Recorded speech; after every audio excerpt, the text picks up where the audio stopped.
Good evening and welcome to the March 4th, 2025 Victoria City Council meeting. Ms. Hilbrick or Ms. West, would you please call roll? Yes, sir. Mr. Kidder, Councilman Kidder, Here. Councilwoman Butler, Present. Councilwoman Scott, Here. Councilman Lofgren, Here. and Mayor Pro Tem Young. Here. Mayor Crocker and Councilman Delegaja will not be joining us this evening. Right, at this time, I welcome you to stand and for the pledges, and please remain standing for a brief moment of silence. I pledge allegiance to the flag of the United States of America and to the republic for which it stands, one nation, under God, indivisible, with liberty and justice for all. On the Texas flag, I pledge allegiance to thee, Texas, one state, under God, one and indivisible.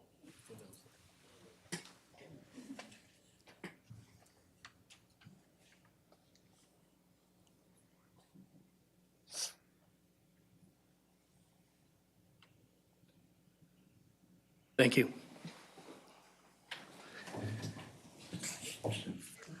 First of all, let me say how proud I am of everybody for reciting the Texas Pledge without the words up there. Mr. Garza, good evening. Good evening. How are you? I'm I'm losing my voice, so pick the wrong day to do that. Well, we'll get right into it. With some, Awesome. Do you have any announcements or reminders? I do. I have several. I'd like to remind council that we will convene Friday, March 14th at 1 p.m. here in council chambers for our quarterly council work session. We plan on hitting on some pretty overarching themes and priorities that we haven't necessarily spoken about in quite some time. Things like drainage, water. We plan on hitting on those two subjects, and so I look forward to that conversation. On behalf of Development Services, we want to remind our local nonprofits that tomorrow, March 5th at 2 p.m. in 700 Main Center, Conference Room 205, we invite nonprofits to come for an informational meeting. And this is for any organization interested in applying for 2025 Community Development Block Grant funding. This meeting is mandatory for nonprofit organizations wanting to apply for this federal funding allocation to help low to moderate income households in Victoria. On behalf of the Communications Department, the newest episode of the city's Town Talk podcast with Economic Development Director Daniel Williams as a featured guest is now available on YouTube and Spotify. Residents can tune in to learn about the future of franchisees and franchises in our community, why businesses do or don't come to Victoria, and how quality of life projects are connected to business development. This episode and more can be found visiting victoriatx.gov/Town Talk. And believe it or not, that's all I got for announcements. All right. We do have item B1 for the Child Abuse Prevention and Awareness Month. Do we have the proclamation?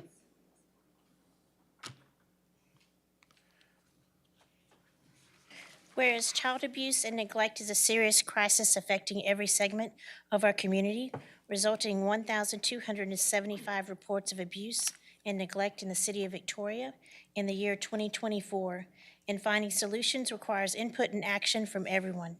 And whereas our children are our most valuable resources and will shape the future of Texas, and whereas child abuse can have long-term psychological, emotional, and physical effects that have lasting consequences for victims of abuse, whereas protective factors are conditions that reduce or eliminate risk and promote the social, emotional, and developmental well-being of children, whereas effective children abuse preventive activities succeed because of the partnerships created between children, child welfare professionals, education, health, community, and faith-based organizations, businesses, law enforcement agencies, and families, and whereas communities must make every effort to promote programs and activities that create strong and striving children and families, and whereas we acknowledge that we must work together as a community to increase awareness about child abuse and contribute to promoting the social and emotional well-being of children and families in a safe, stable, and nurturing environment, and whereas prevention remains the best defense for our children and families. Now, therefore, I, Duane Crocker, Mayor of Victoria, Texas, do hereby proclaim April 2025 as National Child Abuse Awareness and Prevention Month in the city of Victoria, and urge all citizens to recognize this month by dedicating themselves to improving the quality of life for all children and families and encourage all residents to participate in Go Blue Day on Friday, April 4th, 2025.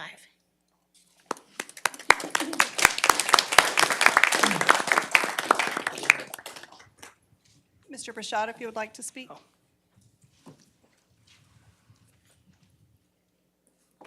Good evening Good evening. and welcome. Thank you. Good evening, Mayor Pro Tem Young and City Councilmen and City Councilwomen. It's a privilege to be here as well as the Victoria City guests. Thank you. My name is Brashad Young. I'm the Education and Outreach Coordinator at Hope of South Texas Children's Advocacy Center. And I also work with a group of other child service organizations, and we combine to make a group called the Golden Crescent Children's Project. In 1982, June 6th through the 12th, it was declared by the House of Representatives and the Senate as Child Abuse Awareness Week. The following year, Ronald Reagan declared April to be Child Awareness Month. On April 1st, we will sound the alarms along with citizens and communities all across the nation at 12 noon, indicating the beginning of this month. We also have different spirit weeks. As mentioned earlier, there's a Go Blue Day where you are encouraged to wear blue. We will be putting up child cutouts, ribbons around the city square. There will be days where you can wear neon. The Spirit Week itself is encompassed with many different spirit events. In addition to those things, we also partner with different agencies, including our civic organizations and businesses here in Victoria, Texas, and they will turn their lights blue for the entire month of April. People who have individual homes, you're encouraged to do the same also. I'm not plugging any particular store, but I know Lowe's and Home Depot do have lights if you would like to put those in. Blue has been chosen as the color for Child Abuse Awareness Month, symbolizing the bruises, both seen and unseen, that children endure. As a community, it is important that we understand the importance of this. Signing of the proclamation and the reading of it is very monumental, but it's putting those things into action. Protecting our children, ensuring they have an environment that is safe is something that we must strive to do on a daily basis. Some of the things that we can do is learning about the signs and symptoms of child abuse, ensuring that our children are safe in the places that they attend schools, where they worship and play, limiting the opportunity for abuse. Other things that we can do is partnering with local agencies. There are several agencies in this area. Those that encompass the Golden Crescent Project are Hope of South Texas and other CACs such as Norma's House, the Harbor, Belong, CASA, the Workforce Center, Region 3 Early Childhood and Development, Pain to Purpose, the Victoria Public Library, the Health Department, Juvenile Municipal Court, and many more. If I left anyone off the list, please charge it to my mind, not my heart. That's a problem when you start listing people. The signing and reading of this proclamation is indeed momentous. I'm sorry, I said that already. As the proclamation stated, 1,275 children were affected by child abuse last year that we know of. Studies tell us that only two out of 5 children actually make a report of child abuse. So there's so many more that we don't know of.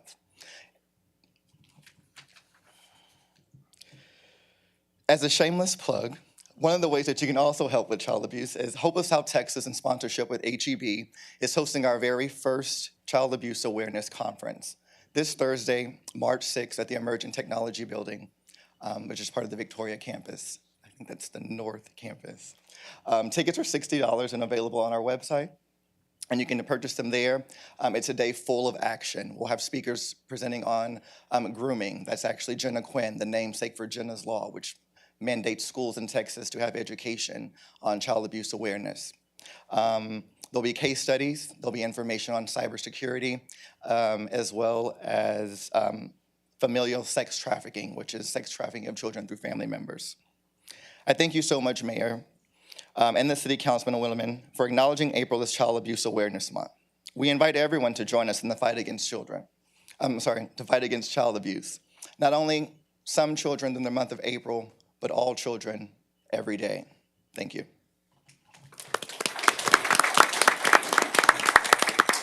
Thank you very much for the incredibly important work that you do for the children in our whole community.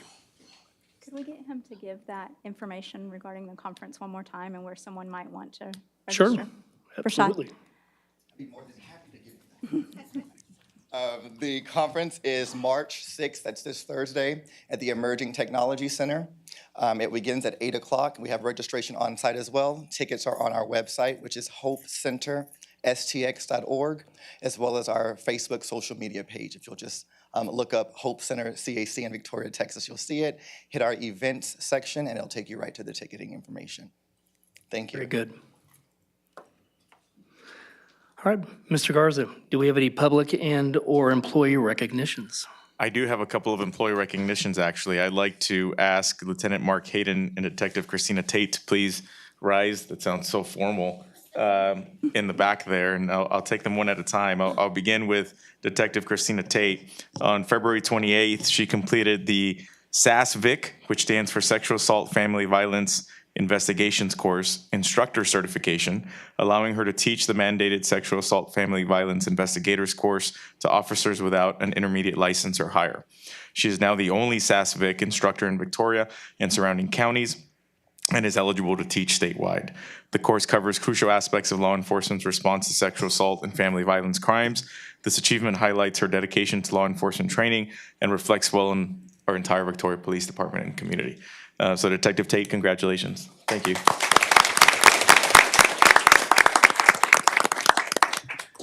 Furthermore, on February 21st, Lieutenant Mark Hayden graduated from the Bill Blackwood Law Enforcement Management Institute of Texas Leadership Command College, known as LEMIT, LCC. The LCC is the most comprehensive program offered at LEMIT and is often compared to the FBI National Academy. This 9-week program is designed to provide law enforcement executives with the knowledge and skills necessary for successful leadership in a modern law enforcement agency. Targeted for completion over a 2-year period, this program consists of 3 modules held at prestigious universities across our state, including Texas A&M, Sam Houston State University, and Texas Women's University, which each focus on the strengths of each institution. And to Lieutenant Hayden, congratulations and thank you for your pursuit of professional development as well.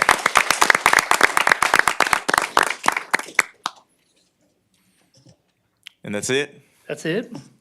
At this, well, we do have item 2A, the Keep Victoria Beautiful Beautification Award. And we forgot about that one. That's messed up. We won't let you forget. No. Yeah, we keep showing up. Before we do the award tonight, I have 2 dates I'd like to put out there for Keep Victoria Beautiful. The first is we will have the board of directors of Keep Victoria Beautiful is hosting our first ever fundraiser, at least since I've been here. It'll be April 22nd, which happens to be Earth Day, and it'll be a picnic at UHV's Kays Grove. We're very excited. You can go to our website, keepvictoriabeautiful.org, for tickets and sponsorship info. And I'd also like to let everyone know our next big roadway cleanup, the big one where we want everybody out to clean up all over Victoria, will be May 3rd. It will be our trash off cleanup in partnership with TxDOT. So May 3rd, we will have our next big roadway cleanup, and we'll have sign up available soon. So I will now let Meredith Bird, our board chair, come up and introduce our March winner. Thank you, Christy. Good evening, Council and Mayor Pro Tem. Good evening. Before I get on with this month's award, I do want to remind everybody that we welcome nominations from the public, from anybody. Any business in Victoria that has been in existence for at least 6 months is eligible for this award. They don't have to have a set amount of green space. They can be a shop that's in a strip center that just happens to beautify their storefront or whatever. Any business that you notice that strikes you as, oh wow, that looks really nice, whatever it is. And we take nominations. You can contact Environmental Services. You can message the Keep Victoria Beautiful Facebook page. Or there's a nomination form on the Keep Victoria Beautiful website. We will take them. We love to get as many nominations as we can and recognize as many deserving businesses as we can. And so speaking of deserving businesses, this evening we're here to congratulate the Tea House Company on Main Street.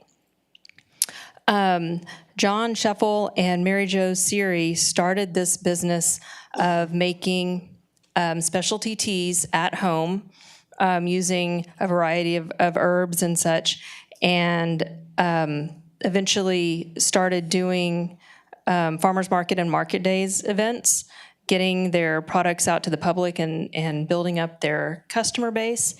And that started July of 2023, or summer of 23 is when they started doing their markets. And then May of 24 is when they opened their storefront here on Main Street. I don't know if you remember, this building used to be kind of a salmon pink color, and now it is a beautiful white with blue accents, and they even commissioned a local artist to paint a mural on the south-facing side. It's a really, really beautiful location, and I encourage you guys to check it out. But tonight, we'd like to recognize John Shuffle and Mary Jo Siri of the Tea House Company.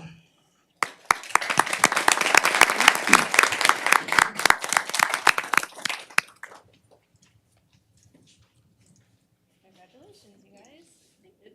It's yours. We especially want to thank the City of Victoria, because when we decided to do this, they were very instrumental, the health department and the planning department, in helping us get the building up and running. It took us several months to meet all the challenges of doing that. This all started as a dream of my wife's. She got a degree from the Herbal Academy of America in herbal supplements, things like that, how to use them, and she recently was able to get a certificate from Cornell University in food as medicine. So it's one that we work on. At the tea house, we started out with herbals and holistic teas. We've expanded that into fun teas. We've got a lot of, she's got a boutique in there. It's her store. I'm just the support behind it. So it's one that we really enjoy it. And you can come in, we have a tea bar where you can come in and get a glass of tea. When we first opened, somebody asked us if we had a drive-through window, and we said, no, this is a tea house. This is where you come and sit down and have a glass of tea, because we want you to relax. Tea is not like coffee where you're on the go. Tea is to relax. And so it's been a very interesting journey, but we're very proud of it. Mary Jo's daughter helps us out at the tea house. And we also, this is kind of fitting because that this is Child Abuse Awareness Month. We support 10% of our profits go to the John Paul II Children's Center in El Salvador. So it's something that we're committed to children as well. So it was kind of a pleasant surprise. But we want to thank the City of Victoria and the Keep Victoria Beautiful. It was a surprise and a blessing. Thank you. Well, Mary Jo and John, well-deserved. Your place looks absolutely gorgeous, and I encourage everybody to go and visit y'all. All right, thank you. Thank you.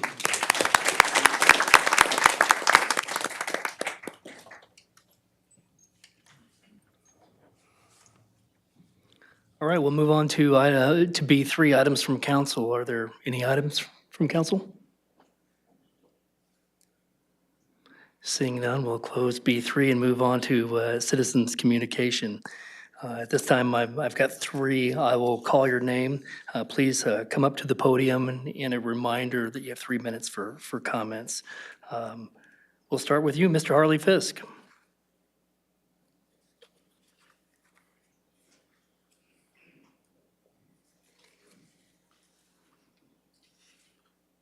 Good evening, Mr. Fisk. Good evening. All right. Mayor, city council members, and interested citizens. I'm here tonight to speak about the City Planning Commission. All right. You all have a fairly good idea of who I am. You know I'm the kind of person who will show up. I'm not afraid to speak my mind, and I have the best interests of the city of Victoria in mind. I am fairly new to Victoria, having been here for about 5.5 years. You can look at that as either a positive or a negative. On the negative side, I do not remember going to the old skating rink after school. Right? I don't know where it was, when it closed, or why. On the positive side, I have lived in many other places and seen what worked there, what didn't work, and what might have been more successful. You will not hear me say, but we have always done it this way. I will admit that I have no direct construction experience. Don't ask me to build anything. Other than gingerbread houses, I'm pretty good at that. I have no ties to any of the developers or builders in this area. I'm completely open.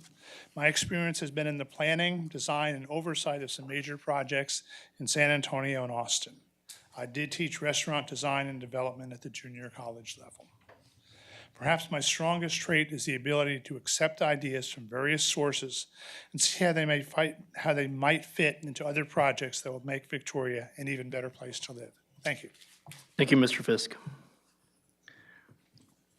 Next, Michael Vonderow.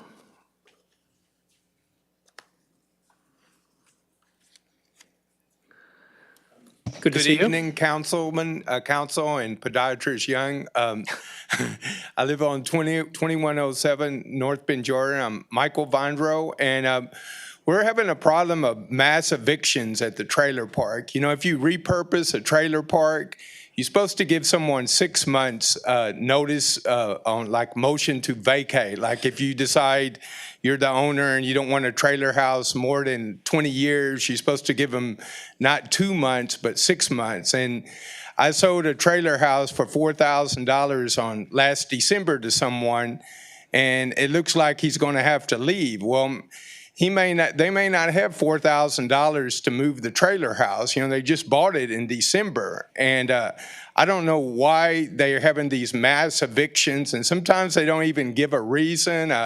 I just spoke to a lawyer from TRLA, and she was very helpful, but I didn't need her help. But the problem is if you contest an eviction, and even if you win your case, it still goes on your record, you know, and that don't make you look good. It can affect your credit score. So that's why I just did the 60 days motion to vacate and got the heck out, you know. And the trailer park owner is a multimillionaire and a personal injury attorney, and I feel he's taking advantage of poor folks. You know, a lot of people, they can't talk to the city council because they don't even know what a city council is, you know. And some of them aren't even from the United States. Some are from Mexico, and they don't know the language very good. And also, how are they going to move these trailer houses? Because they have nothing but dirt in the trenches where the plumbers did their work. And one city of Victoria garbage truck got stuck because they won't put gravel, you know, because that's too expensive. Just put dirt, and they had to call, the city of Victoria had to call Allen's Record to get it unstuck. So how are they going to move these big, long trailer houses without getting stuck? And I would like to see the personal injury attorney, a minimum, put some gravel. And he's done a very poor job of the trailer park. I'm very dissatisfied with him, and I do appreciate Adam West, who was the attorney for the city of Victoria when he did for the city and Victoria, but I wish the rich, powerful personal injury attorney could at least put some gravel in those spots where they took care of the sewer leaks and water leaks. Thanks, and have a good evening. Thank you, Mr. Vonderow. Next, we have Mr. John Swanson.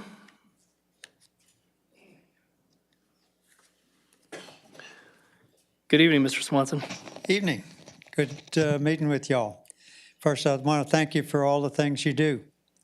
And I know it's a lot, and there's a lot of things people do. But I've had an experience here recently. I want to know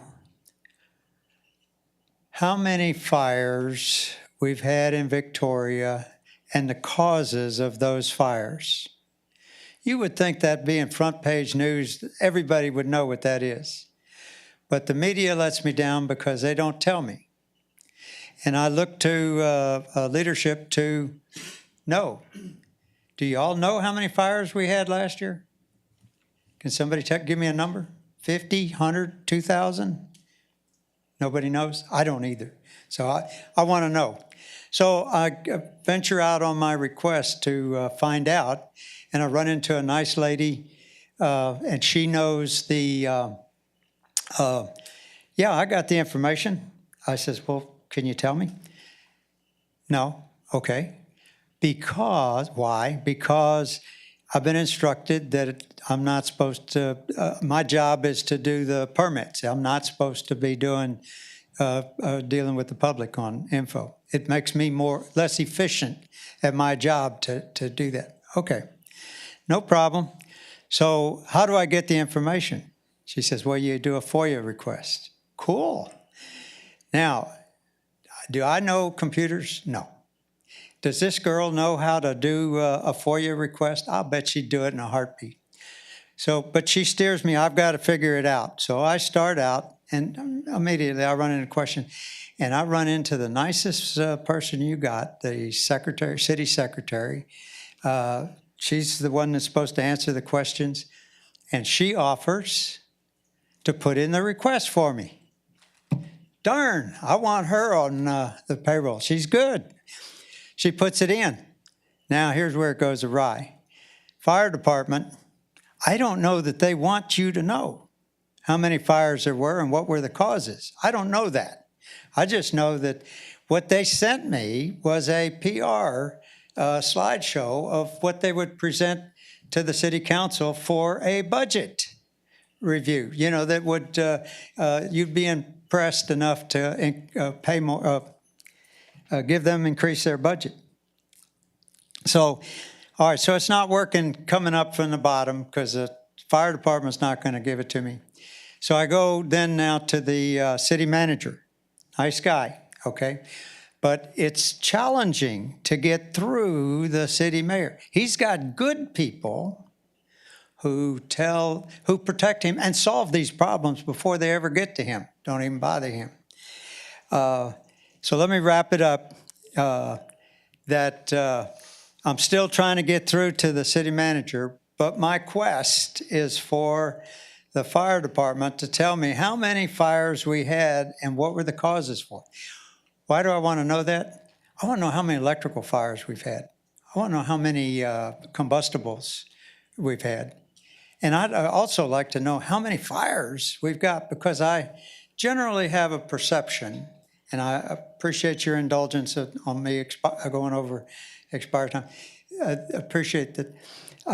I'd like to know how many fires they actually go to, because I have this misperception that the fire department has got as big a budget as the police department. And I'm going, you can never have enough firemen. You can never afford the fire department. Yes, Mr. Swanson, Okay. I'm sure we can get you some statistics. We've had a presentation about last year, so I'll look to see if I can help you there, okay? Thank you very much. I appreciate it. All right, at that time, that will close citizens' communication, and we will move on to item C, items with public hearings. Ms. West. C1, an ordinance declaring unopposed candidates elected to the offices of City Council, District 5 and City Council District 6. This is on emergency reading. Okay, at this time, I will open up a public hearing for item C1. Seeing nobody, I will close the public hearing and entertain a motion. I move we adopt this item. Second. We have a motion and a second. Is there any discussion? Mr. Lofgren, I'd like to congratulate you for your continued service. And congratulations to you, sir. Thank you very much. Okay, at this time, Why I I'll, move to adopt. Congratulations to both of you. I will, thank you. I will call for the vote. All those in favor say aye. Aye. All those opposed, same sign. Item passes. We will move on to item C2. C2, an ordinance amending 2024-25 budget of the City of Victoria to cover 2024 Tejas Fest event cost in the amount of $142,495.51. And this is the first reading. At this time, I'll open up a public hearing regarding item C2. Seeing nobody, I'll close the public hearing and entertain a motion. Well, we do have a presentation. Oh, For okay. We want to do that conversation. before we open it up? Okay. Yes. Okay. Good evening, Mayor and Council. I'm not Wesley Yanashek. I'm Joel Novosad. Thank you all for having me here this evening. I wanted to provide a short presentation to give you a recap of our 2024 festival, to go over the features that we had, and how to explain on the budget amendment. So if you attended Tejas Fest, our inaugural event this past October, you will know that we had a phenomenal event. I've been with the city for quite a while. I did the Boot Fest events up until 2019, and I can say this was one of the biggest crowds I'd ever seen on both Friday and Saturday of the event. We had a tremendous community output showing up with our live music, with the new De Leon Plaza expansion and the stage and everything there. Everything flowed so seamlessly, and it was a huge help for us in terms of the logistics and setup to have that new feature in downtown Victoria. And one of the things we really wanted to do with this festival this year was make it big, because it was our bicentennial year. We had April 13th, we had the Bicentennial Ball, which was a big event, however ticketed. This was a free, true community event. Everyone was invited to attend, and they showed up big time. So, much like Boot Fest, we not only had great music on our stage. For the first time, we featured Tejano on Friday, an all Tejano lineup. I can say that Friday night crowd was bigger than any Friday night I'd seen at Boot Fest. We in the CVB see the impact of the Tejano music community. The Memorial Weekend Bash is one of our biggest hotel occupancy nights of the year. Our website visitation always spikes around Cinco de Mayo and Memorial Weekend Bash. We wanted to incorporate that into our event, and it was a big success. And we also wanted to feature some very prominent Texas country artists. We did that with Josh Abbott, Chris Cagle. And I can tell you that the costs are different than they were back in the days of Boot Fest. Entertainer costs have risen sharply all across the board. But one thing we were very intentional about, too, was bringing in community partners to help lessen the load on city staff. I have pictured there our cornhole tournament and the Bikes, Trikes, and Power Wheels car show. Those were completely handled by outside individuals who were in the community. Kevin Henderson with Crossroads Cornhole managed our cornhole tournament. Bobby Sparkman and the crew from Hot Rod Tour Texas had their Bikes, Trikes, and Power Wheels car show. And that was a big success bringing those folks on board. If not only to lessen the workload on the City of Victoria staff, but also to just invite community partners to be a part of the event. We also had our Mother Cluckers Downtown Vendor Market. They completely handled the vendor sign-up and placement process, which was a very relief to us with the city. The only thing that we managed was the food vendors. And I'll go into some statistics in a minute. They all did very well and had wonderful things to say about the festival.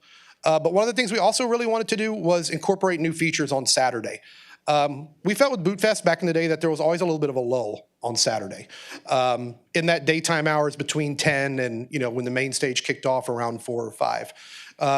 So we really wanted to liven up the plaza. We incorporated a photo booth. We brought a magician. Of course, we brought back the Kids Corral with all the free inflatables, and even had a second stage with local acts that was provided graciously by Mother Cluckers Downtown. That was their mobile stage. We also had a petting zoo, Lucha Libre, which was really well attended. People loved that. Our trick roper, we did bring him back. We used to have him at Boot Fest. And incorporate a new feature, armadillo racing, kind of a harken back to the days of Armadillo Fest. So we did want to celebrate our present and our past. We really wanted to show off our culture, our embracing of the True to Tejas branding with Discover Victoria. So we had our tamale eating contest, a margarita contest, ballet folklorico, a traveling mariachi. It just added a lot of liveliness to downtown during the festival. And how do we get people to the festival? Well, we were very, very strategic and intentional with our advertising, put a lot into it. One of the things we always make sure to do is involve our local media partners, and they often sponsor. So, we get additional benefits on top of what you see we pay there. So we incorporate the Advocate, television group, all the radio stations, digital boards, and of course, we promote heavily through social media.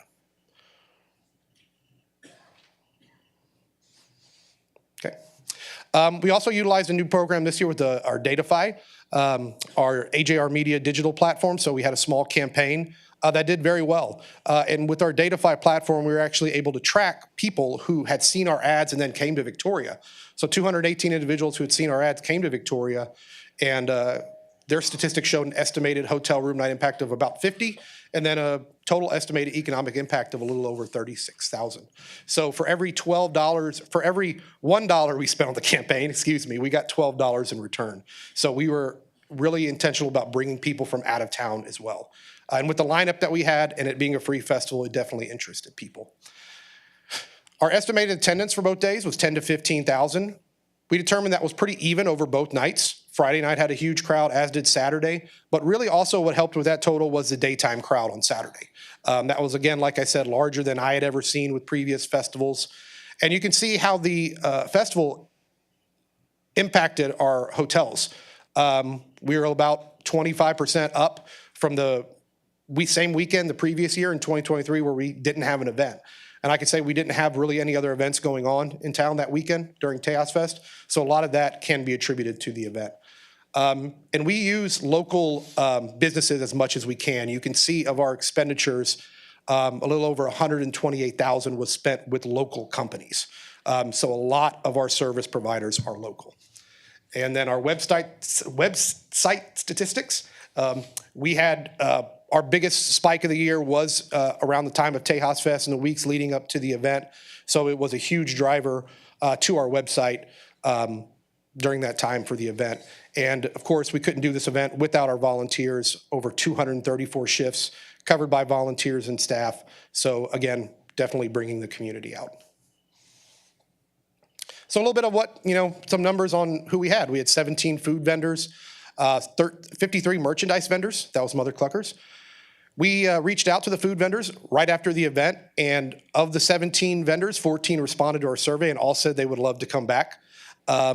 A number of them told us their gross sales, which averaged $6,000. So if you estimate and extrapolate over that over the rest of the vendors, 14 of our 17 vendors were local. So that's $84,000 for our local food vendors that they made off the event. They all just had rave reviews to give for us, only minor things to work on. So they were very impressed with the event. I just think these are some fun statistics here. The tamale eating contest, we had 15 registered, 15 max, and about half of that showed up. I guess I got a little nervous. But the winner had 44 tamales, if you can imagine that. It was actually a really fun thing to witness. And then the margarita contest had 11 participants in that. The cornhole tournament had 23 teams. And the car show had 62 entries, and that's a little low. There was a huge show going on that same weekend. Bobby Sparkman told me that. So considering that, we still had a good turnout for the car show. Okay. So looking at an estimated economic impact of the event, what do all these numbers mean? Well, we used a simple online calculator to see estimating the attendance of 15,000 and spending about $50 per person. You can see the total direct economic impact. Looking at those 15,000, having about, say, 5% of that coming from outside Victoria, the total outside economic impact from outside Victoria is 180,000. And of those, looking at the ADR of about 90 in Victoria, your estimated Victoria lodging spend is a little over 67,000. So it does contribute to the economy. It is one of our biggest events of the year. So with that, there were some expenses this year. When we budgeted for this festival in the beginning, we had, you can see there that we had some money left over from Bootfest. Actually, Bootfest 2021, we didn't spend a dime in that when we canceled that because of the COVID variant. So we had that money left over and we rolled it into the festival, the Tejas Fest. We did have an allotment from the bicentennial funds. And then you can see event sponsorship. We had hoped that that had been a little bit bigger. One of the things we were finding is that the bicentennial ball did so well, $150,000 in sponsorship and underwriting.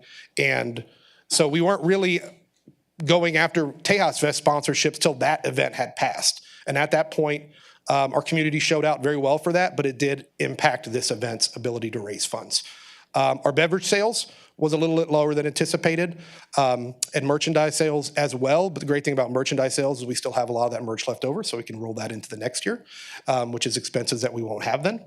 And then street vendor permits. The original plan was to have Mother Cluckers do the food vendors. That was actually just taken on by the city. So then you see that money that was given to us by our food vendor permits, or food vendor fees. And considering the gross sales our food vendors made, it's a very reasonable fee. We charge $400 to $450 depending on their power needs, and that's pretty in line with what other festivals in this area charge. So they're doing very well.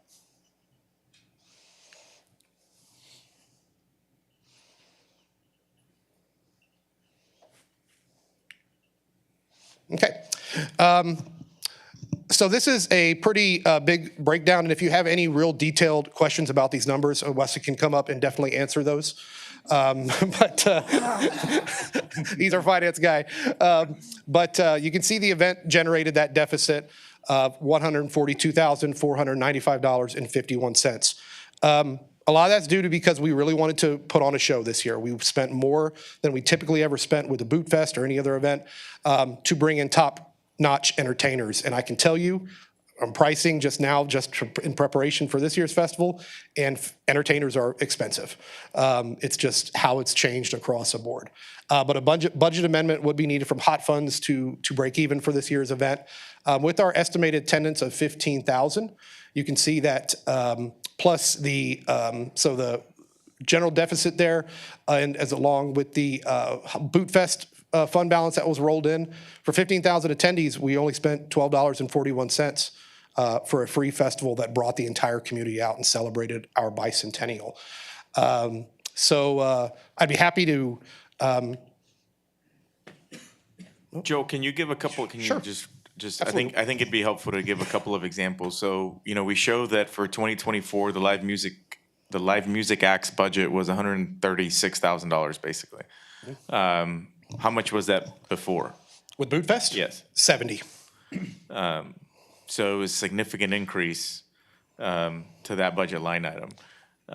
You also heard Joel talk about all the different amenities that were added throughout the day that also historically were not part of that. And so you see that in which line item would that show? That would be in the kids' activities, children's activities. So the Lucha Libre, armadillo racing, petting zoo, all of these things that we use to create a really quality event during the day on Saturday were expenses that Boot Fest typically did not have. Yeah, so that was basically 20 grand, and with Boot Fest, it was probably just 5 to 10, half that, if that.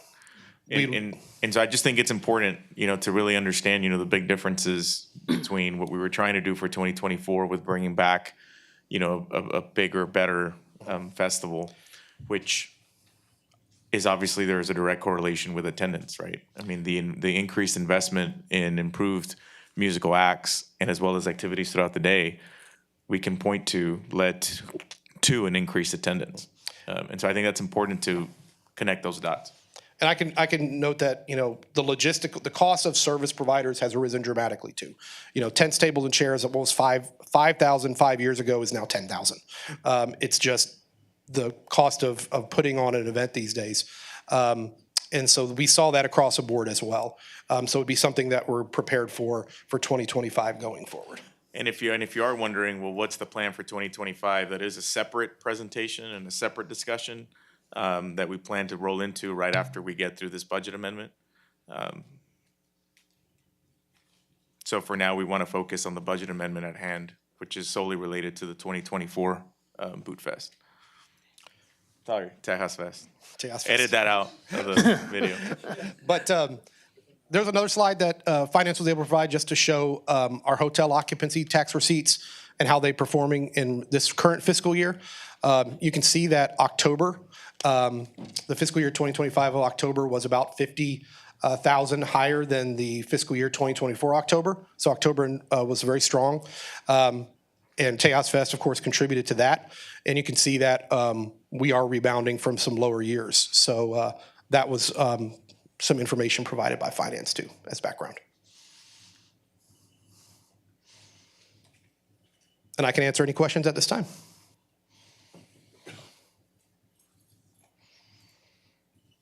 Go ahead. I have a question. Yes, ma'am. What was our highest attendance in years past? I understand what it was this past year, Right. but prior to that.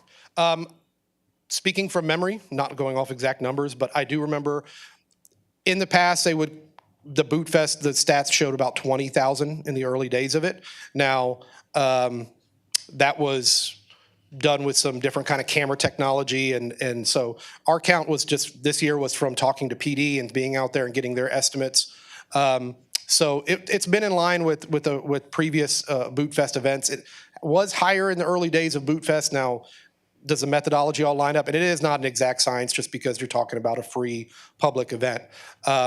So It's lower than some of what the previous Boot Fest events have shown, but, the methodologies, I'm not sure is totally there to The first year of Boot Fest was 2011. 2011. And so I remember this being talked about in internal meetings that for the first 2 or 3 years, it was very successful. But then it just started to slow down significantly after that. So I can anecdotally say that being out there, there was a ton more people at this last one than there was in the last Boot Fest. The last few years of Boot yeah, Fest, absolutely, 100%. Certainly so. There's a lot more excitement. The weather was great too. Yeah. So if you can pull that off again. Hope so. Beyond just the cost of goods and the cost of the participants that were there some lessons learned? Was there a debrief that happened? So Yes. looking at cost, we know what we might be able to adjust for. Right, absolutely. And, next we budget. had a committee meeting a few weeks after the event. It didn't talk totally into cost, but I can discuss in the next presentation about some things that I looked at that said, okay, we can cut here, cut here. So there is some budget optimization I went through. You're asking everything I've got on there, but I knew that he has a presentation right after this. So, any other questions for Mr. Novosad? Okay. No, but I will point out to the people listening, this is hot funds. This is not general fund money, not property tax money. This is money Yes, sir. derived from hotel taxes, and it can only be used for certain things. And I think I don't know how many times I used to sit out in the audience and somebody would remind me of that, and everybody would go, well, why are you spending my property tax things on a festival? And this is hot tax, and that's what it's for. Yes, sir. Thanks, Joel. Okay, thank you. Okay, at this time, I will entertain a motion. I didn't completely hear what you said. Oh, I said I'll entertain a motion at this time. Okay, well, I'll make a motion that we approve this item. I second it. All right, we have a motion and second. Are there any further discussion? Nope, seeing none, I'll call for the vote. All those in favor of item C2, say aye. Aye. Aye. All those opposed, same sign. Item C2 passes. At this time, I'm going to ask that Mr. Novosad come back and we'll do we're going to move up the city manager report F1 and we're going to move it up right now so you can discuss the 2025 Tejas Fest update. All right, good to see you again. Long time no see. Long time no see.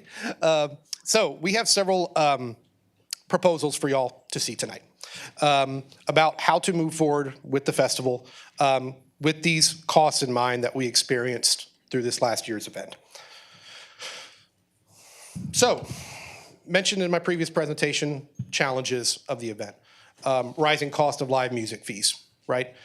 I've been doing some early pricing, and there's entertainers out there asking $400,000, $500,000. It is, and I'm not talking to Luke Bryan, Jason Aldean kind of thing. It's a trend in the industry. A lot of these artists, it's how they make their bread and butter now. They're not selling CDs anymore, and they're getting paid of a fraction of a cent for Spotify streams, right? So that is just the nature of the business these days. I mentioned the rising cost for the service providers. Volunteer recruitment, I think that's felt across the board in the community, especially post-COVID. Getting those people back out and volunteering, it's a challenge. And moving forward with the festival, we will need the financial support. I mentioned 3 proposals, and each of them, or 2 of them, have one set of contributions from the city and then another one. And then last year, particularly, competition for sponsorships due to the bicentennial ball. So if we were to have Tejas Fest 2025, what do we continue? Well, the variety of live music, of course. The Tejano night on Friday, very successful. Bringing back country on Saturday. I think those are our main 2 music genres in Victoria that are going to bring people out. I know people love a variety of music, and we do incorporate that on the second stage throughout the day with local acts. We feature local acts on that stage. Partnering again with Mother Cluckers to bring back the market vendors. Partnering with Hot Rod Tour of Texas for the Bikes, Trikes, and Power Wheels car show. And partnering with Crossroads Cornhole again to bring the cornhole tournament. The Kids Corral was a big hit last year, as was the Lucha Libre, the petting zoo, and the trick roper.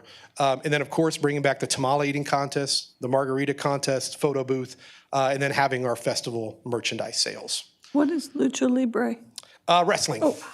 Okay. Wrestling. I didn't get a chance to watch. I don't know if they had the masks on or not. Some of them did not. Some of the photos I saw didn't have the masks, but some did. So what do we change?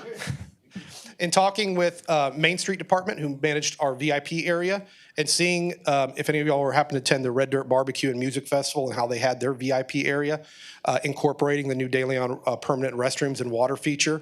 That was a really fantastic area. It made the VIPs feel more like part of a festival, and we want to have the same thing. So we will no longer utilize the Welder Center for the VIP area, and that will cut down on some expenses. We spent about $2,000 with the Welder Center rental. Now, they did graciously donate a large portion of that fee as a sponsorship, but that's still money that we had to pay, which we won't have to next year.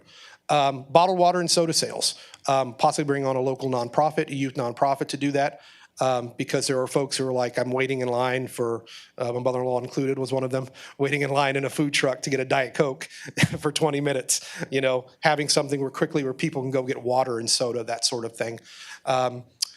This one is, I had a spark of inspiration when I was at the livestock show the other day, Chihuahua racing.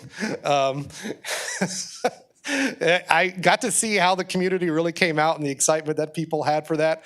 And I obviously don't want to rip off the livestock show, so what can we do of our own thing? Just an interesting idea I had. And then bringing a festival mascot, bringing the Texas Zoo's armadillo, as well as a community mascot race. So if you think the HEB Buddy, the HE Buddy and the VC Pirate and the Jack's a Jag compete against each other, I think would just be a fun thing that gets the community involved. So what do we discontinue? The armadillo racing. What I heard from the community and attendees was that it was a little underwhelming. And the cost of that was a little over $2,300. I don't think we got the bang for the buck there. And having some other kind of racing, like the Chihuahua racing, which would not cost, it would just be people involved in that, bringing their own pets, could be an exciting thing for people without having to do that. And then the shuttle service. We had just a little over 300 people use a free shuttle service from Patty Dotson to downtown over both days. That's an expense of over $7,000. I think it just shows that there's plenty of parking downtown, and people didn't really need that service. So that's something we propose cutting in this year's event. So we have 3 proposals for y'all, and this is proposal number 1. Basically, to keep the festival as it was last year. A free 2-day event, Friday evening, Saturday, start in the morning until 11:30. Have the main stage music with Tejano on Friday and country on Saturday. A second daytime stage for the Kids Corral. And continue to provide most of those daytime festival features on Saturday that I just mentioned. Lowering the amount of food vendors, 17 to 15. I think that will just help them do in sales. We had a lot of duplication. We had several vendors doing different kind of lemonades and drinks. And that was some feedback that we got from the food vendors, so we could reduce those numbers to have less competition and people selling the same kind of thing. I mentioned moving the VIP area to use the new De Leon Plaza restrooms and discontinuing the off-site parking. So the benefits. Maintains itself as a true community festival. It continues with the festival format that our attendees, our residents and visitors are accustomed to. And I mentioned lowering those number of food vendors, so that would increase their sales. The disadvantage. This would require a higher contribution from hotel occupancy tax funds compared to the other 2 proposals. You can see there, this one would require a $150,000 contribution to hot funds for the event. You can see our other revenues there being event sponsorships, beverage sales. With event sponsorships, we plan to use the Main Street program to collect them for us. The Main Street program will keep 5% of those proceeds. That will allow us to go after some distributor sponsorships, Del Papa, Glazers, that sort of thing, because we are the ones the city is the one who sells, or the beer, pulls the beer permit. So this will allow us to maximize our ability to get other sponsors who would be very interested in coming to the festival, and that will help us there. Beverage sales at $70,000, that was what we did last year over the 2 days. And you can see some other small revenue sources like vendor fees and merchandise sales.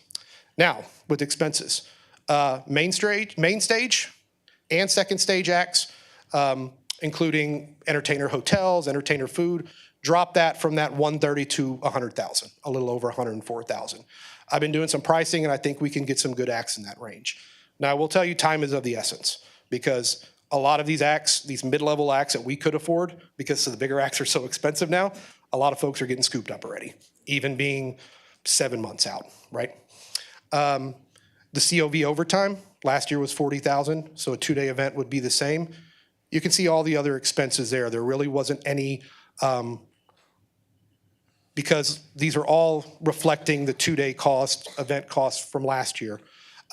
So we didn't really raise anything. We saved the money from the shuttle bus service, and did drop the amount that we would spend on entertainment, because we did it real big for our bicentennial year last year. So this is proposal number 1. And so for comparative sake, really quick, so the one that we just had in 2024, and you all can correct me if I'm wrong, was 380,000. Hence why we needed the budget amendment of this, of the amount that you just approved. And so, so we're basically trying to find the compromise between having a budget that's better than what it was when it was Boot Fest, but not as expensive as what it was in 2024 for our bicentennial year, which was an intentional, let's go all out, right? So this is sort of a regression back to, you know, median, if you will, with it. At least that's the thought process. Sure. Great.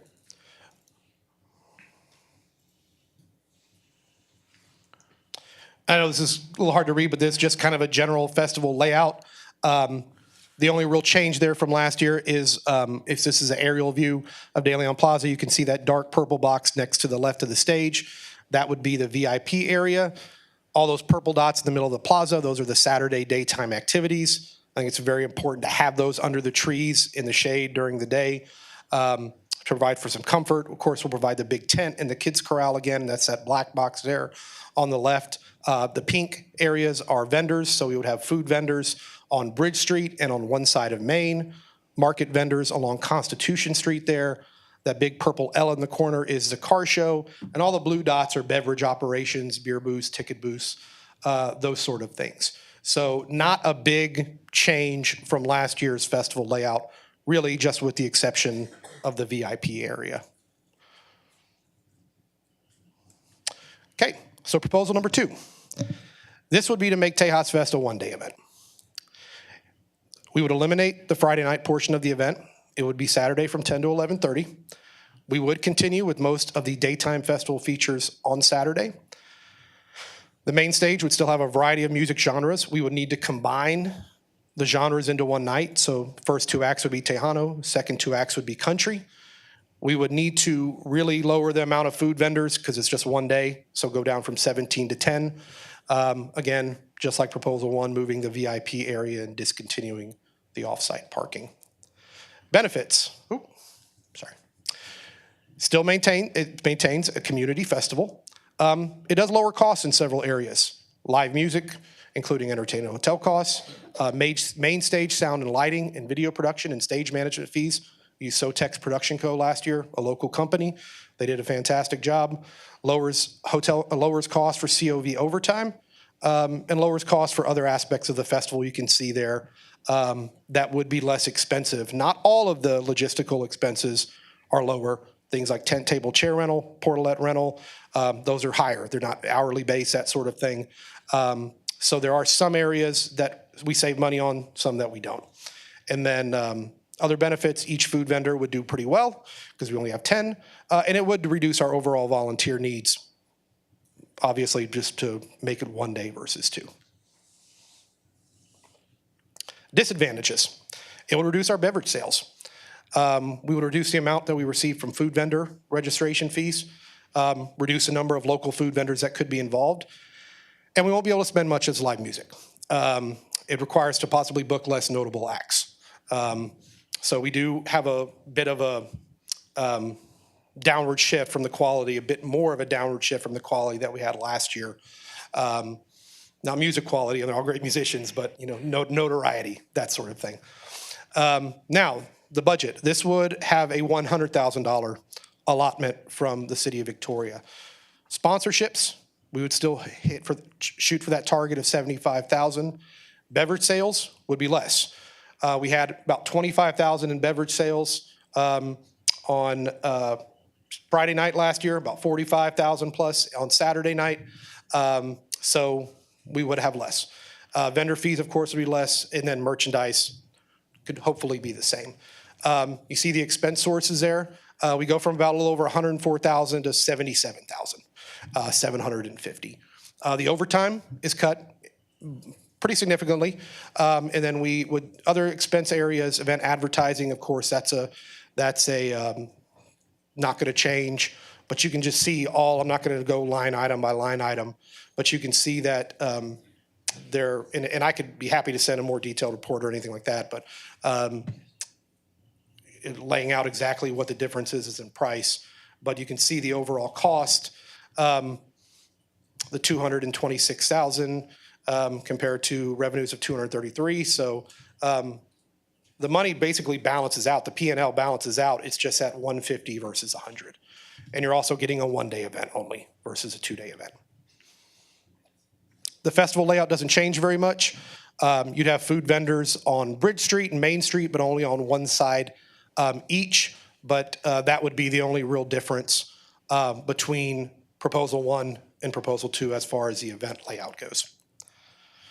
So this is Proposal 3, and this is the most radical option of the two. A two-day event, same hours, but there would be a fenced-in concert area charging admission. So Friday, it would be start ticketing at 5 p.m. until 11:30. Looking at the math, the target admission price would probably need to be between $10 to $15 per person, ideally $15. You'd have the main stage music, Friday night Tejano, Saturday night country. Continue to provide many of the daytime festival features on Saturday. That presents its own unique set of challenges. I'll discuss that in a minute.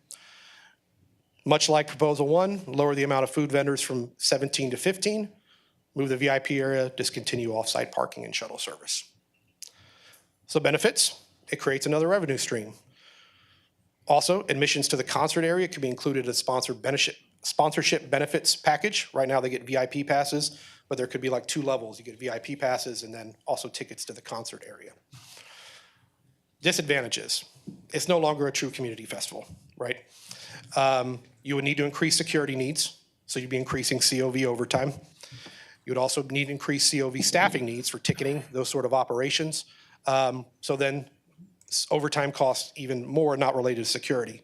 Requires a fence rental. I got a quote on fencing for an area I'll show you in a minute, and it was over $11,000. And it reduces, again, and also this fencing area I'll show you in a minute, it reduces space for Saturday daytime activities, or it would require clearing out the concert area, which could be an awkward proposition, right? We already have two music festivals here that charge admission. We have the Memorial Weekend Bash, which is a Tejano music event, the Red Dirt Barbecue and Music Festival. They are coming back for 2025. They're a country music event. And of the three options, it is the riskiest plan because you're banking on at least 4,500 tickets purchased at $15 per night when people are used to a free event. So this would be the event map. On the edges of the square is a maroon line. That would be the fence layout. You'd have a scrimmed fence up in at least about half of it to where people just couldn't stand outside the fence and watch the concert, right? But then again, you're creating that kind of barrier between the people outside and the people inside, right? And you see all the purple dots. If we would want to keep the Saturday daytime activities, we'd have to have them there till like 4 and then clear out the area and then start charging admission at 5. How that would work, I'm not totally sure because we have limited space downtown. So we either don't have those Saturday daytime activities or you have to find some way to clear the area out before the ticketing for the concert area begins. So the budget with that would be a $100,000 allotment from COV. Again, assuming $4,500 per night, what I did was I took the attendance, assumed 60% of the people would be willing to pay the ticket. That times $15, 2 nights, comes up with that $135,000 figure. You have your other expenses, or other revenues, that are all the same as the proposal number 1. And then your your expenses in proposal 3, COV overtime. This is a conservative estimate. It could be more than 50,000. So I added 10,000 from the previous year, from Tejas Fest 2024, and from proposal 1 for this year. You also have the fencing there, which is, the quote I got again was a little over 11,000. So that comes with its additional expenses having this. And to wrap it all up, the proposal that city staff is recommending is the proposal 1. That the 150,000 is not something that we're asking for annually going forward, but we do feel that it was a unique year last year with the sponsorships and the bicentennial ball and all the asks on the community, just a number of sources, is that staff recommendation is proposal 1 to optimize the budget, have the 150 from hot funds, and then plan a great festival in 2025 and see how it performs in a more typical year when it's not competing with other bicentennial activities. But I'm happy to answer any questions this time, and Mr. Novak, my first reaction is, would be option number 1 as well. I do think that the idea of running a brand-new event up against bicentennial, just the newness and everything else, and the excitement that we had going on for the first, for our bicentennial. Did we get a true number? Did we get a true, outlook on what this festival truly is? And I'd hate to make a knee-jerk reaction without, more stats, more information in a more normal year, I'll say. It's a great event. I understand if it needs to go down to 1 day or be fenced in. I have some concerns about that regarding our local mainstream businesses, even though these events do draw more people down there. So, but the fence tends to scare some of them off as well. And I understand that sentiment. But again, my first inclination would be to look at option 1, and keep it as so. I don't disagree. Could we see option 1 again? Because my only question is on option 2. Are you referring to the budget specifically? Yes. For option 1? Yes. Okay. Because we were reintroducing the shuttle, if I read that right, on proposal 2. No, I don't know. I think it was On removed. the 1 day? I think all options eliminated, I think. no, it was eliminated. I mean, I can go back and check. And if it's there, it was a mistake. 'Cause Yes, Okay. that would be it's my just- mistake. It should be removed from all options. Yes, it Okay. was in all the explanations. Okay. Ms. Butler, would you like me to go back to proposal 1's Yeah, budget? pull up. Just real quickly, please. Okay. Sorry. There we go.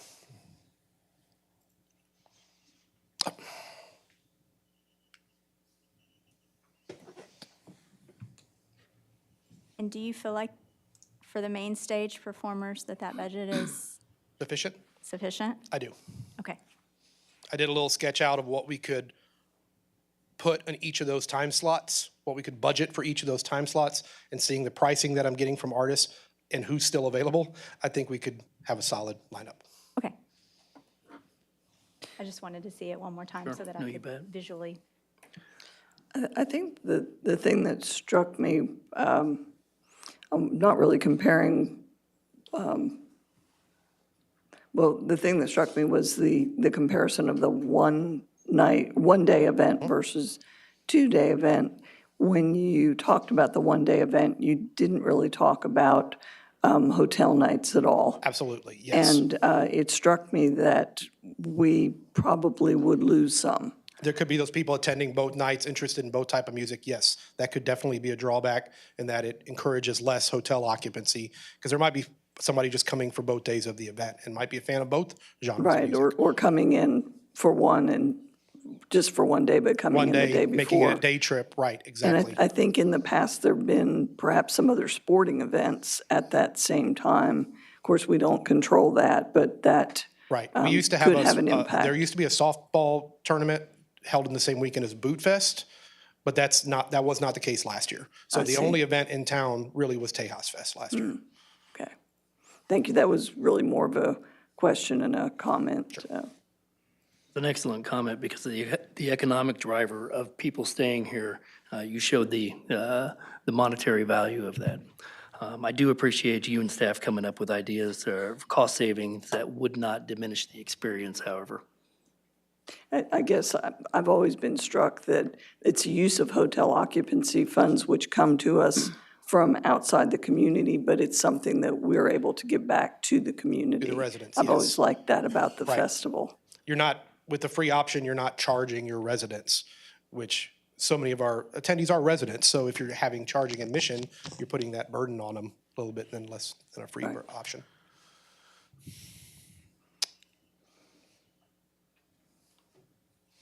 While others are thinking about it, I'll add a couple of, You're looking at me. Why are y'all looking at me? Well, you were very pensive. You were in thought. Because we don't want to look at I honestly think that people should have 2 days to celebrate. We have a tough year here, and it's $50,000 more for another day. Let everybody have a nice party. celebration. Yes. Well, look forward to another great event, and then looking back and seeing what those numbers bear out. And wonderful. we'll have a discussion again in regards, but I think making a knee-jerk decision is not wise. Well, that's wonderful. We have a direction to move forward, so I can start making the calls and the emails that I need to when it comes to Absolutely. artists. Let's have another Yeah. great Okay. event. Really quick, Councilman Kidder, did you have anything you wanted to add?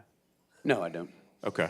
I have a couple of things really quickly. I want to just convey that I did have a conversation with the mayor about all of this, and he was also of the thought process that option one makes the most sense, and so I thought I'd express that on his behalf. Additionally, I wanted to elaborate on why Joel made the comment around how it might be challenging to increase this allocation to 150,000 moving forward, and that's primarily driven by the fact that we're pursuing our community center project. And so in the budget for the community center, we are considering contributing a certain amount of money from our existing collection of hotel occupancy tax revenue to go towards the debt service of that improvement. And so that would make it very difficult to increase to 150 if that were to take place. There's really obviously no way to know for sure that that would be the case until we, of course, get past the May election. We get past design, we get past confirming the actual cost of the renovation, right? But this time next year, we would know for sure where that would sit. And so just keep in the back of your mind that while it's okay to increase that to 150 for the 2025 event, it may lead to us having this conversation again next year. To be transparent with that. Understood, and we can be fluid. That's exactly why I was in pensive thought over here. To be determined. Okay, great. Well, thank you all so much for the Y'all very feedback and the much. support. Thank you very much. Appreciate it. All right, at this time, we'll move on to the consent agenda. D1, the adoption of minutes of the regular meeting held on February 18th, 2025. D2, appoint presiding judges and alternate judges for the May 2nd, 2025, May 3rd, 2025 joint general election and special election. D3, approving a professional service agreement with Victoria Engineering Incorporated, DBA Urban Engineering, to perform professional engineering and surveying services for the reconstruction of Burrowsville Road from Houston Highway to Lone Tree Road in the amount of $163,775.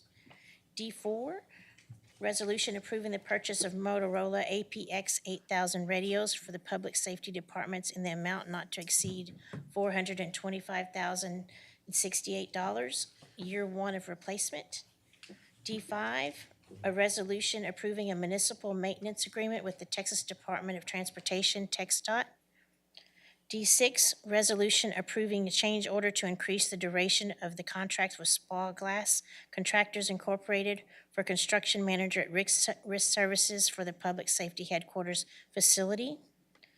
D7, a resolution approving a change order to the contract with Terracon Consultants Incorporated for materials testing at the Public Safety's headquarters in the amount of $49,919.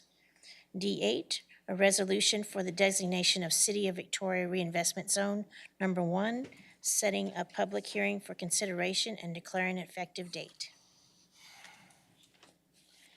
All right, do I have a motion for the consent agenda? I move we adopt the consent agenda. I second. We have a motion and a second. All those approve, say aye. Aye. Those opposed, the same sign. All right, the consent agenda passes as read. We'll move on to action items. Item E1. E1, a resolution appointing a member to the Planning Commission. We have a presentation. Yes, sir. Short one.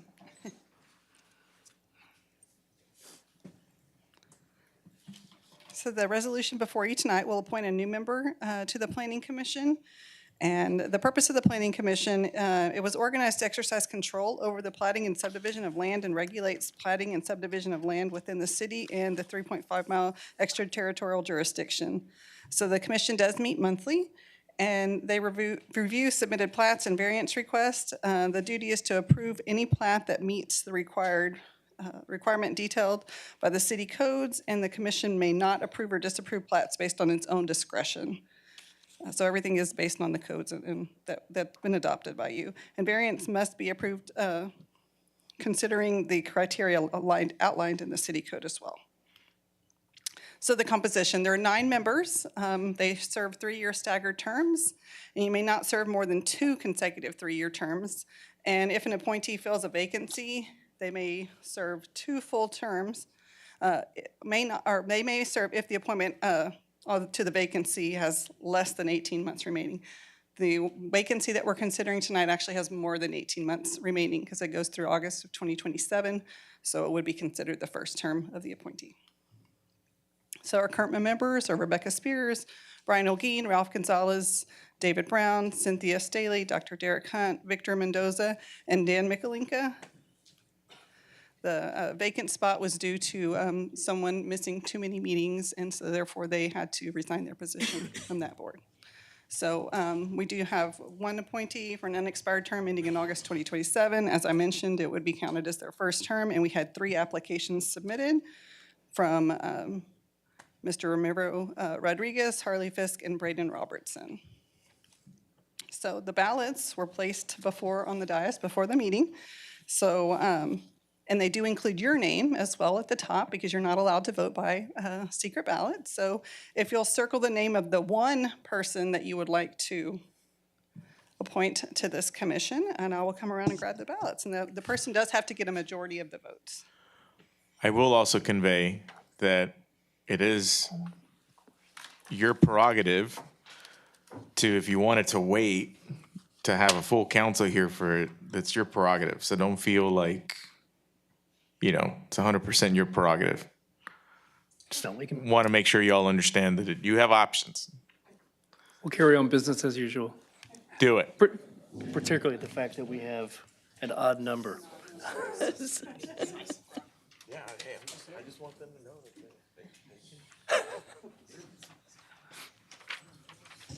Thank you, though. You're welcome. You're welcome. Thank you, we do like options. Yes.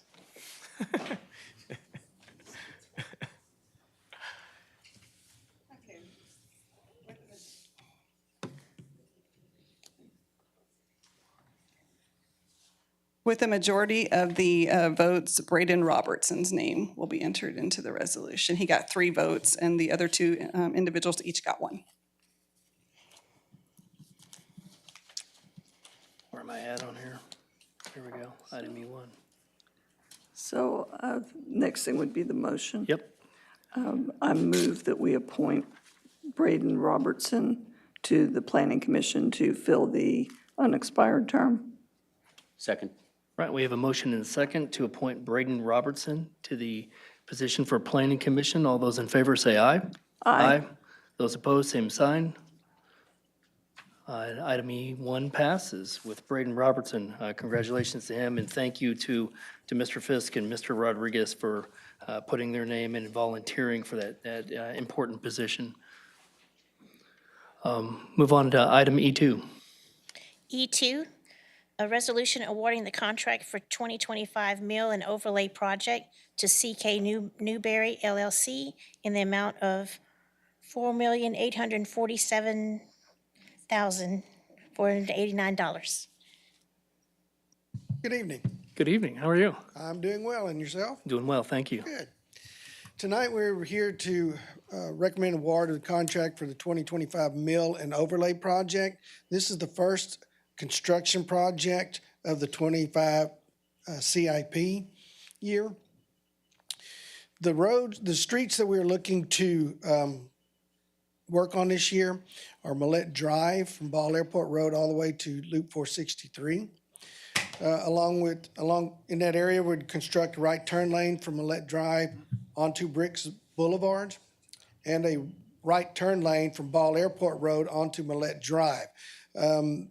The one from Ball Airport Road onto Millette Drive will definitely facilitate traffic at the Shulamere Elementary School in the mornings and afternoons when school is out.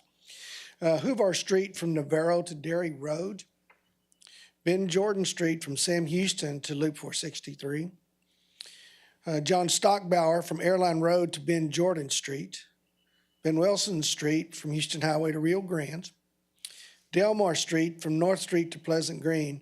And Odom Street from Lawrence Street to Port Lavaca Highway. We budgeted for this project at $6,400,000 and allowed it for 240 days of construction time.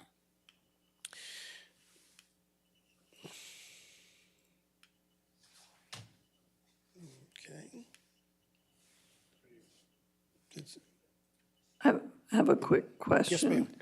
I think I've seen this map before, and I'm always confused by it. Millette Drive, Ball Airport to the Loop. Yes. Is that entire project drawn, or is that No, short? ma'am, it is not. I noticed that, Okay.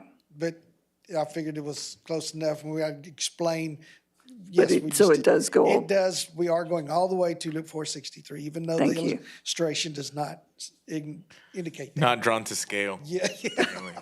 I'll Yeah. say. Oh, I see what it's doing. Okay. Didn't realize it was doing that. Yeah. Okay, we received two proposals for this, one from CK Newberry LLC out of Karn City, and the other from Clark Construction Company of Texas, out of San Antonio with the branch office here in Victoria. CK Newberry submitted the low bid of $4,847,489, and they proposed a contract time of 180 days. CK Newberry's bid was approximately $1.5 million under our construction budget. I know Gilbert Reyna was very happy, as well as Wesley Janacek, when they saw these numbers. We still got some more to go, so don't. No, there are other projects that make, yes, but it's always good to have at least the first project come in under budget, not start out on the other way, the negative. Anyway, after reviewing and scoring these proposals from the two contractors, it was determined CK Newberry provided the best value to the city, and the engineering staff recommends award of the contract in the amount of $4,847,489 to CK Newberry.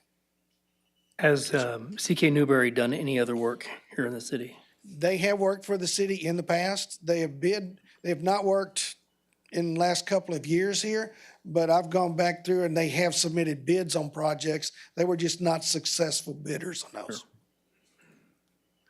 Good to see other companies. Love to see Clark Construction continue to bid, but love to see competition as it obviously brings down price and healthy competition, which is great for our taxpayers.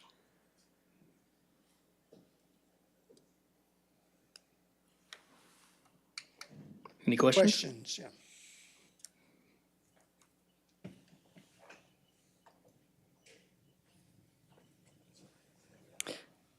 I'd like to make a motion that we adopt this item and award this contract to CK Newberry Seeing as there's no LLC. questions, we have our motion. Do we have a second?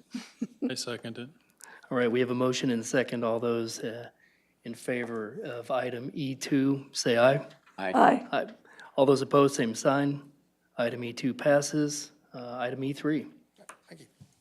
Item E3, resolution approving a contract with Third Kettle Corporation DBA Aquametric Sales Company for the water meter replacement project in the amount of $801,702.52. Good evening. I get to talk about meters. This is the meter replacement program. This is our second year for this project.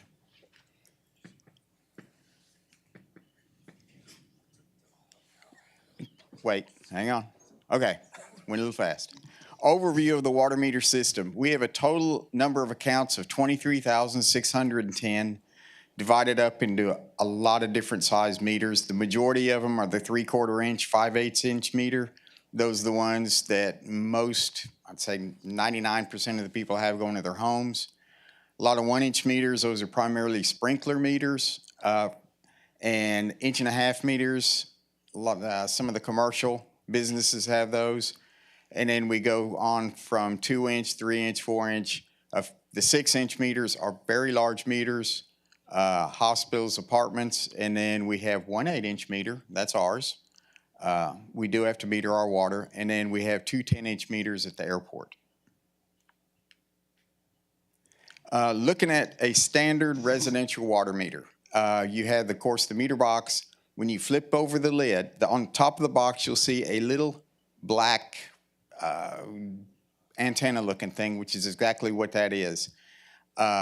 One of the things that we've changed on this that I want to emphasize that's new is you'll see that if you look at your meter at home, that little black antenna, we call it a hockey puck, is usually sitting above on top of the lid.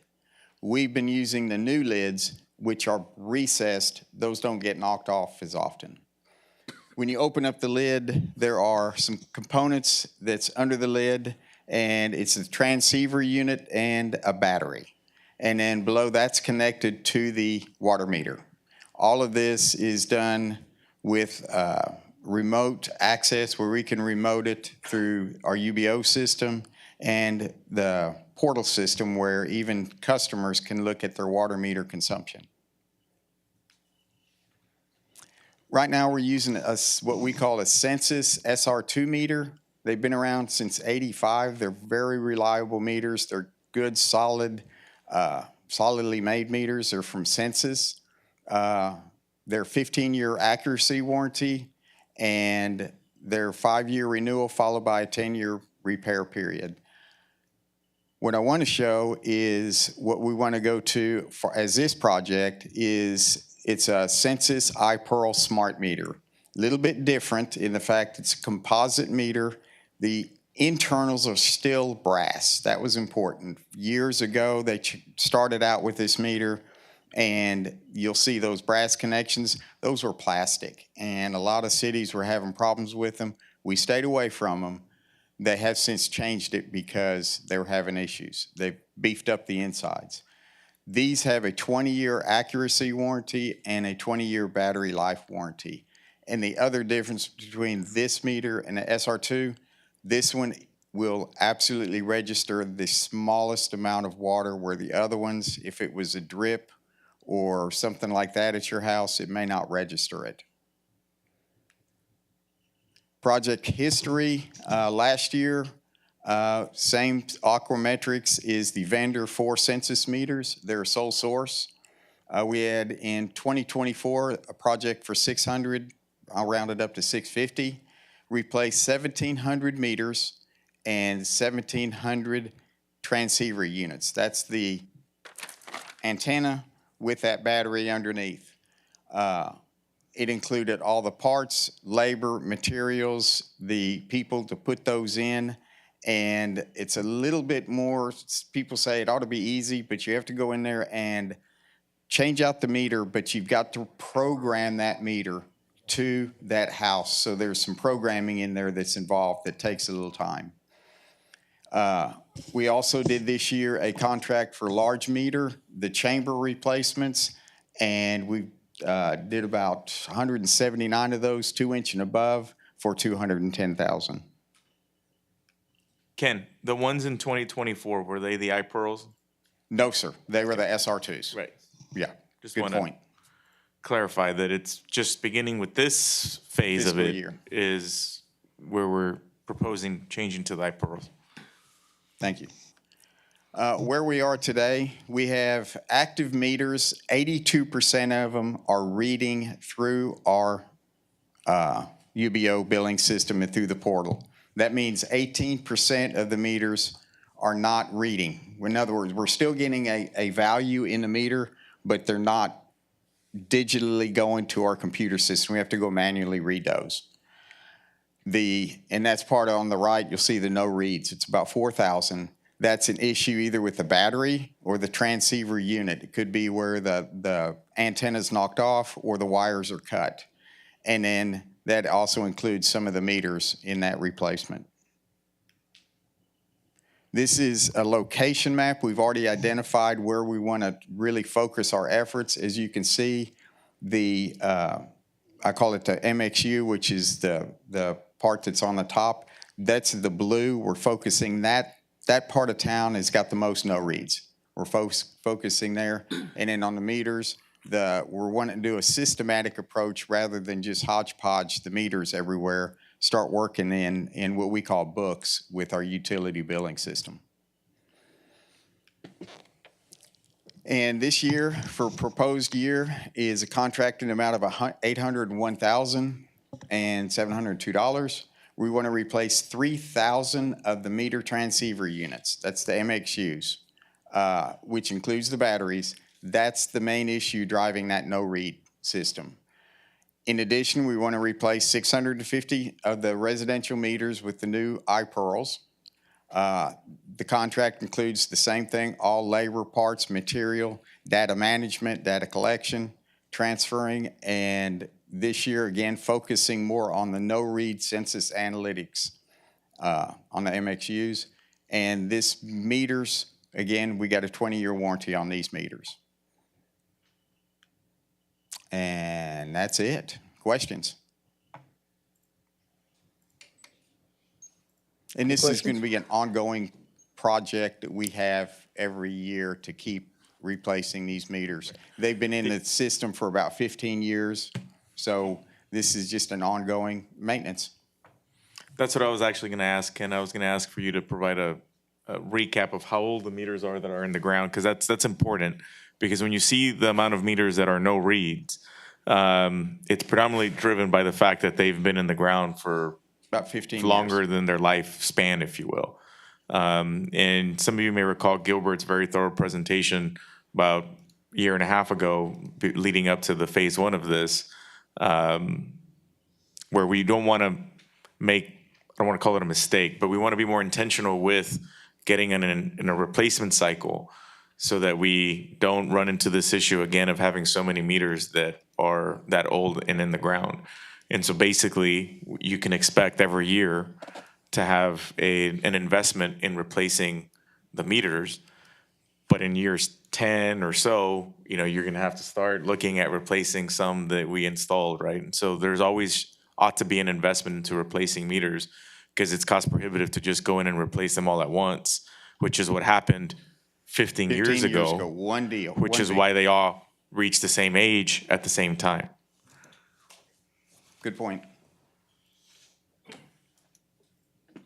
I'm always shocked that the cost of doing business. However, I do like the 20-year warranty on there, but in regards to the maintenance, incredibly important so that we stay on top of it. Yes. All right, seeing no questions, I'll ask for a motion. Motion to approve item E3. I second it. All right, we have a motion and a second. All those in favor, say aye. Aye. All those opposed, same sign. All right, motion, item E3 passes. We'll move on into our one city manager report, as we've already done the other.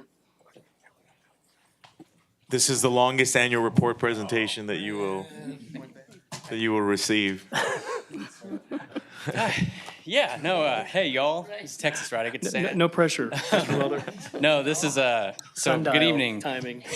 Mayor Pro Tem McCown. I was gonna, go a little longer, but when I walked in here, I decided to try to count how many people told me to keep it short, but I had my shoes on, so I couldn't count that high. Anyway, good evening, Mayor Pro Tem and Council. Thank you for having me. It's good to see you all.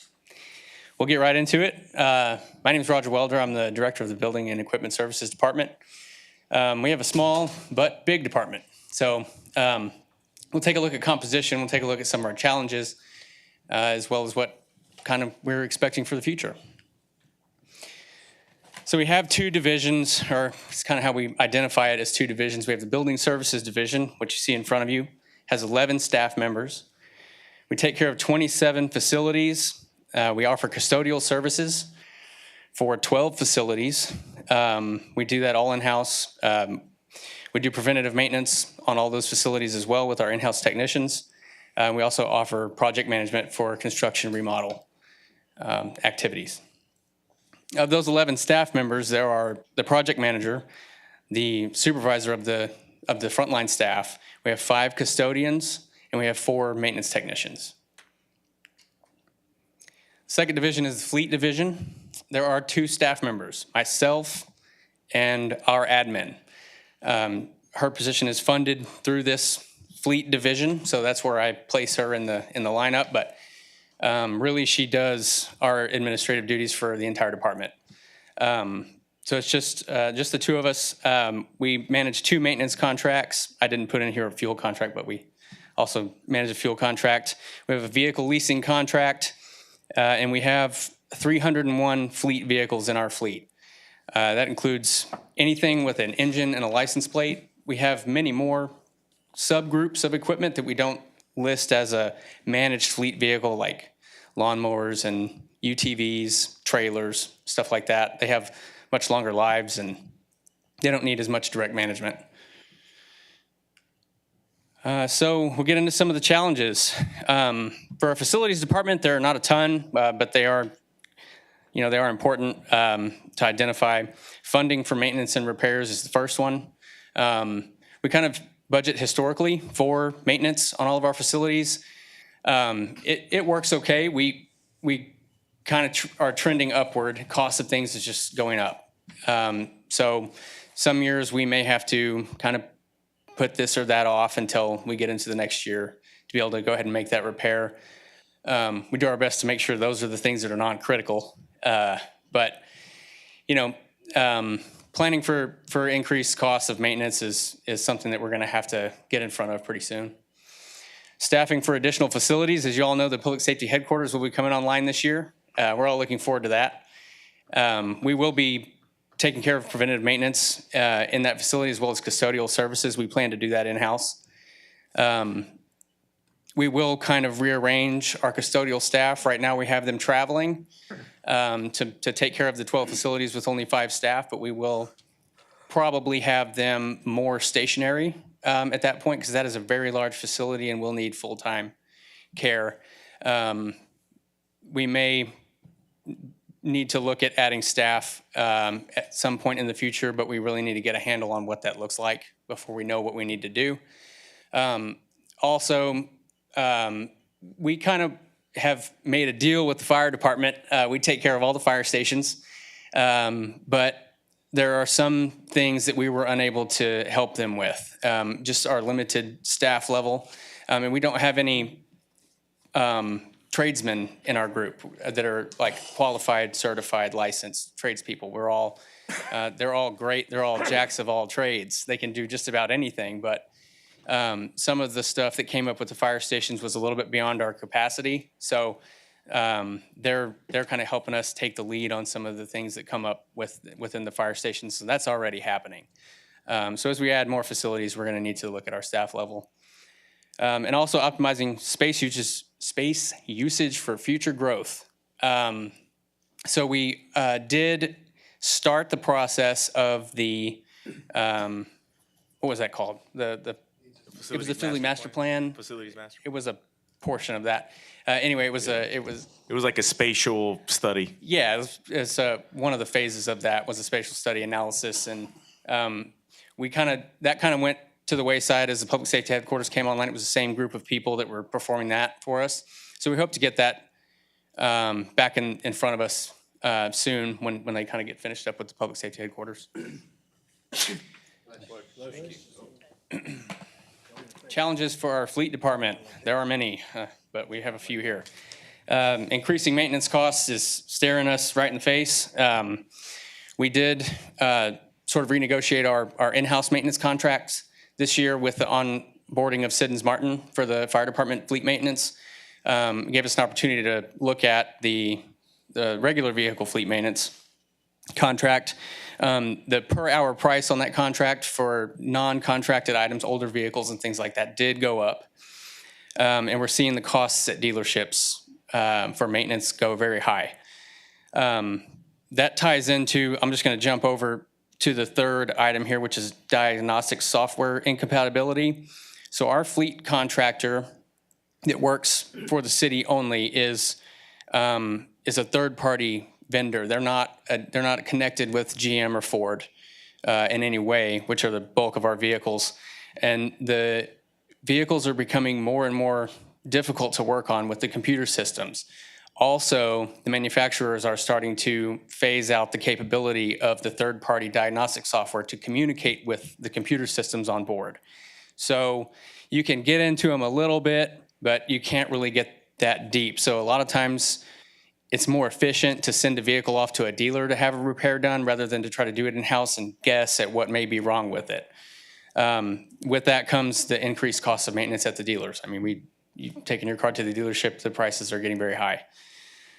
That all this actually all ties in together great. Excessive lead times for new vehicles has meant for us that we've had vehicles on the road too long. We like to replace, for instance, our garbage collection vehicles. I think we were going 9 years recently. We need to shorten that up a little bit, but 9 years turned into 11 real quick when a 24-month lead time shows up. So then you're just kind of a dead horse at that point. Another part of the fleet situation that has kind of come up recently is that we have decentralized data with the multiple maintenance contracts and with the vehicle leasing contractor.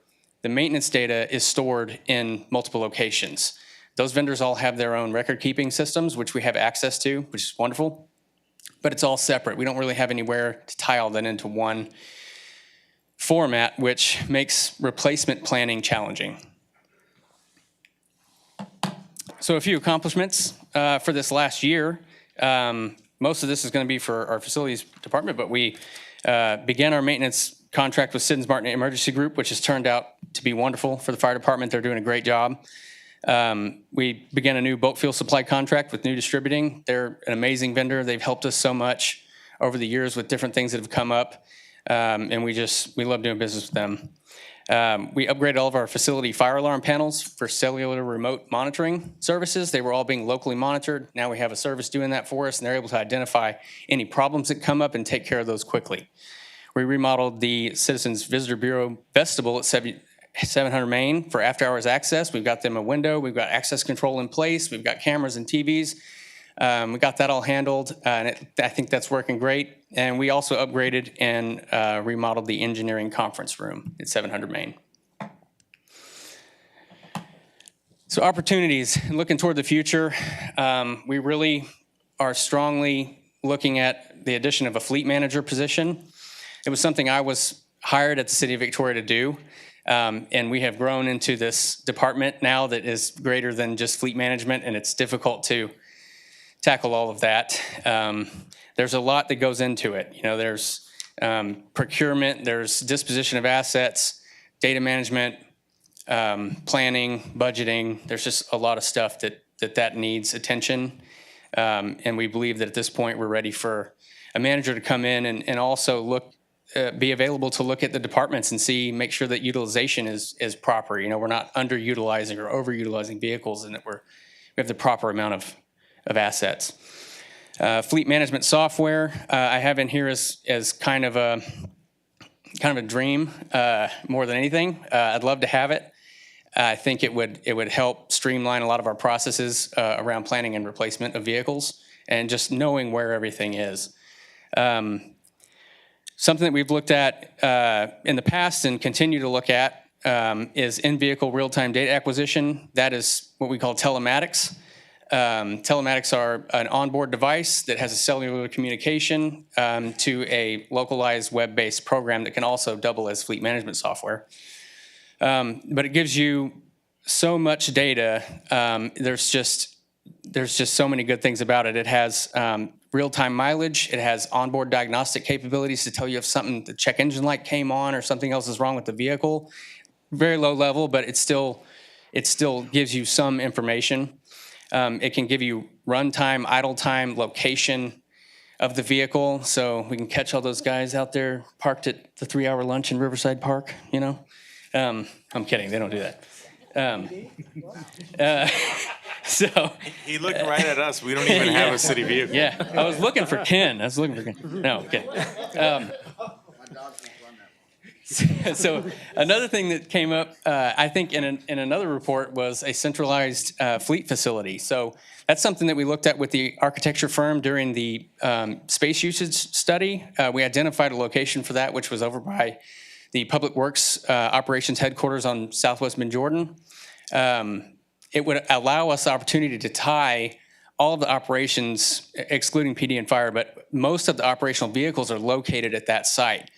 The idea being that we will be right there where those vehicles spend the night. Something that came up that I think may be a good idea would be a night shift or split shift to where we can perform preventative maintenance on those vehicles at nighttime while they're sitting in their parking place and not have to create downtime for that activity. So I think that there's a lot of good things that could come out of having that all in one place. And finally, we'll talk about electrified fleet vehicles. It's a big hot topic. Electric vehicles are buzzing. I've seen a lot of Cybertrucks showing up around town. They're pretty cool. But in reality, where we are right now, there's some the municipal usage of vehicles really on paper lends itself to the application of an electric vehicle. A lot of stop and go, not a lot of mileage. The regenerative braking on electric vehicles is the reason that works in our application. And I believe it works not only in passenger vehicles, but even in heavy equipment.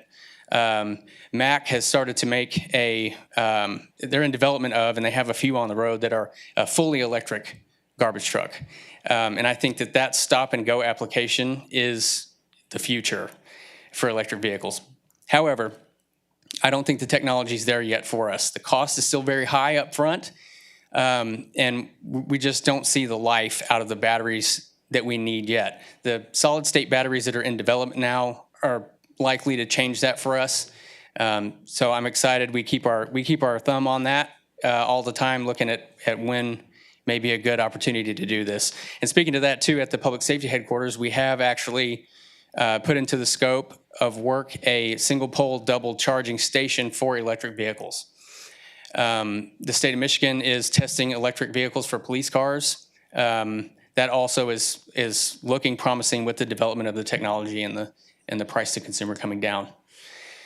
But that's pretty much it for the Building and Equipment Services Department. So I'd be happy to talk with you about anything that you have questions about, and thank you very much for your time. Questions? Great job. Thank you. All right, well, that concludes the city manager reports. We do have a short executive session. I was just about to ask that. Okay. Well, at this time, that will complete the public portion of tonight's meeting. We will recess. Take about 5 minutes, but I'll let you call. The City Council will recess for executive session on the fourth day of March 2025 at 6:49 PM. The subject matter of the executive session deliberates is as follows: Texas Government Code 551087, Texas Government Code 551072, and Texas Government Code 551.071.